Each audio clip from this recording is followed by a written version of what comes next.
Hey, Carlos here from Four Side Effects, and welcome to another forecast video. Today is October 3rd, 2013. Let's get right into the forecast review. We were standing aside on the British pound, standing aside on the dollar yen, looking for a buy setup on the Australian dollar and the euro dollar. Let's see how that went. All right, we were standing aside. We can see a 4-hour chart, pivot step, clear, nice, beautiful entry technique in confirmation of the pivot step technique. Does that mean that we're going to go short? No. It's just giving me the first good um, warning signal based on price action that the intentions of the market in the bridge pound is starting to go in towards the downside. That's pretty cool, isn't it? So we need to go to the 4-hour chart and check. And it's getting to my attention. They came up for below the 20. They never reach above the 80, and it's coming back down again. Well, price action is actually the one who's gonna dictate the rules here. So let me analyze what's going on. They took the previous low here. That's pretty cool. And the next one is this guy right here, which is a very important one, which is in terms of movement, this low, it's the actual one that has validity here. Why would that be? Do you remember that? Because if you notice, the highest high come from that actual low. This is a king and this is a queen. All right, so meaning this is the one in control, meaning this is the highest high so far on the 4-hour chart, and it's coming from the last correction that they did right in here, meaning that this low has the one is the one who has control based on price action. So it's not until they indeed retest this low right here and violate it that we can feel comfortable on positioning a tendency for the market to continue towards the downside. Okay, so I hope that makes sense for you. In the meantime, we go to the 1-hour chart. We can see clearly that the market is indeed moving softly and swiftly towards the downside. But if we zoom out, you do that, we can see kind of a sideways situation. Do you follow me here? Can you see how clearly these guys look?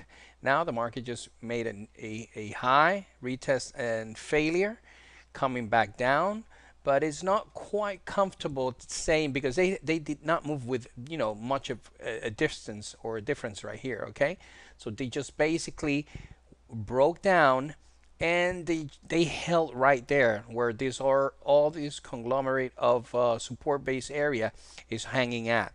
So it would be wise for all of us to wait until the market actually breaks below that low for us to consider a potential sell setup. Now, the other thing would be that they retest this and come back down. That would be a very major, what we call impulse move into that direction. That will mean that this move could represent of about 100-point move, perfectly more than enough of what we're expecting. And from that point on, we can certainly come and analyze the market towards the downside. But in the meantime, I feel more inclined of a sideways situation than a sell setup. So what we're going to be doing, we are going to be standing outside for a moment and wait until the market move a little bit more clearly for us, and the cross of the moving averages and 4-hour charts also give us a backup over there. All right, so we were looking for a buy setup with the Zenith zone and the euro dollar, and that came out to be absolutely beautiful. At least buying on a higher extreme overbought market is extremely difficult, but we were able to pull it out. Here's the pivot step. That would be the entry. Our stop loss would be how many points below the pivot low? 15 to 20, right? So let's just, as a rule of thumb, let's use the 15. That's going to put us right here, 35.72. Around that level, market came down, never stopped us out, and immediately the first target was reached. And take a look how that target held very nicely the market right there. Came back down, broke above it. The next target came up, and the market just held right there, giving us an opportunity to capitalize for roughly about 8 points. Market went against at about 19 and finally gave us about almost 40-point move right here from that entry, giving us a 20 to 40 look that we always are looking for. And even as we speak, we're being on profits anyways. So that would count as a very profitable trade setup.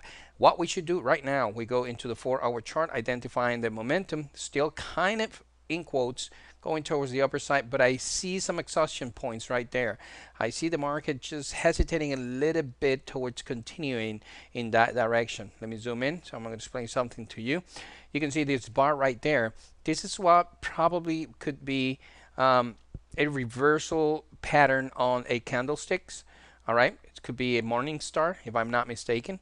Um, I don't think this is kind of a doji, but it's more of like a reversal point right there where the market just took the most important highs all around, but closed below that intention, and the market just been kind of dying out. All right, so what we should do, in my personal opinion, we go to the 4-hour chart. I'm sorry, and here we go. I can see the market just coming once again below 20 towards the upper side, but I see some hesitation of the market in this matter. So I will personally gonna stand out for a while in this trade. Unfortunately, that's the way that I see it, and I don't feel comfortable. So I don't want to risk it when I'm not too clear about what the market should do in terms of what I'm accustomed to see. All right, so it's my responsibility that when in doubt, do not trade. I will follow my own rules on that. Before I continue on, I received a couple of questions about the MACDs. People were saying it's a different look of the MACDs when you, all right, in this case, let me go, I'm on the 1-hour chart. Let me go back to the 4-hour chart. This is better.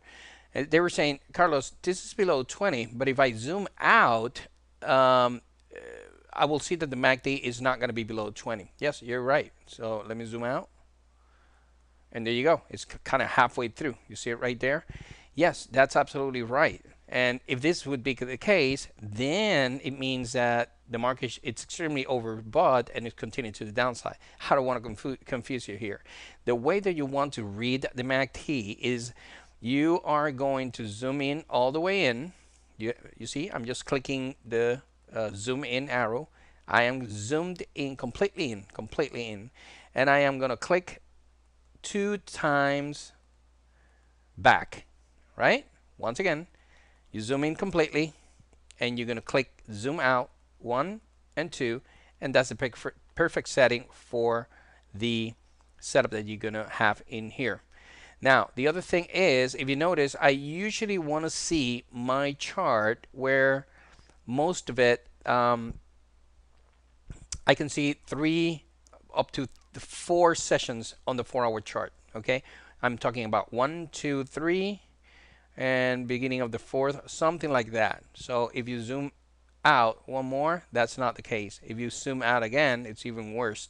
Okay, you got the point, right? So once again, you zoom in all the way in, and zoom out 2 times, and we're done. You're set up for that. Okay, I hope that clarifies for many of you. Don't ask me if I'm on a 54-inch square inch monitor, or I'm on a laptop. It's the same thing. All right, just the typical resolution that you're going to be using is the one that your computer has. I don't have my chart in here completely, taking all my screens. I never trade like that. All right, so I got 2 charts on it, which typically it's a 4-hour chart, and usually the 30, 50 minutes or 1 hour. And what I do is I take one chart and I keep coming back and forth from 50 minutes to 30 in the same chart. I don't open multiple gazillion charts. I don't like that. And also, I usually trade one pair at a time. Once I'm in a position on a trade and I have a stop loss in place, I move into the next one and I take my time on that. I'm not deviating my attention and confusion towards watching multiple situations going on at the same time. That's reckless trading. I don't do that. I specialize in British pound and the euro dollar, and I stick with those two. And then if I don't see anything on those, I move into Australian dollar or the Japanese yen in this case, because I'm not putting my attention on any other pairs. Make sense? I hope you can do that too. All right, next. So I'm standing aside on that. That was a great trade. It provided us a little bit over 20 pips, very nicely on an extremely overbought condition. That was something. And last but not least, Japanese yen. Let's see how that goes. You see, once again, all the way zoom in, 1, 2, out. We're done. Okay, very simple. If you zoom out, it's not going to work out. Okay, looks like the same though, but once again, all the way in, 1, 2, out, and you're done. All right, so I'm just clarifying that out. So basically, I can see here the market definitely extremely oversold. I see that the market is keep stepping down on this dollar yen, but not for much. Every time that they break the low, they try to immediately come back and retest it, and it's keep doing that over and over again. This is a market that not even my mentors are trading at right now. I mean, the dollar yen. My mentors are not even trading this one. So you know what? I'm following the lead of those who are or who trades the way that I want to trade. So in this case, I can tell why. Once again, this is kind of a yes, it's going down, lower low, higher low, so on and so forth. But it's been extremely oversold based on the situation of the U.S. government or the federal government on the U.S. Going like out of business, closing it down, and all that stuff. Meaning this really is very hectic right now. So let's just stick with those. As yesterday, I explained that yesterday. Check the video below. Remember that I said, let's just forget about the British pound and let's forget about the dollar yen. Concentrate on the only two that we see something clear. Australian dollar and the euro dollar. And that worked out pretty well, doesn't it? All right, so here is the Australian dollar. Take a look at that. So I'm still on a trade here. And I'm probably going to close it out. Let's see. It's just a small mini lot right here. But basically, bounce of the level, came up. Here's a pivot step. I'm zooming in so you can take a closer look at what we're talking about here. Let me go to the 1 hour chart. And zoom out, and that's going to be better. That would be the entry, stop loss.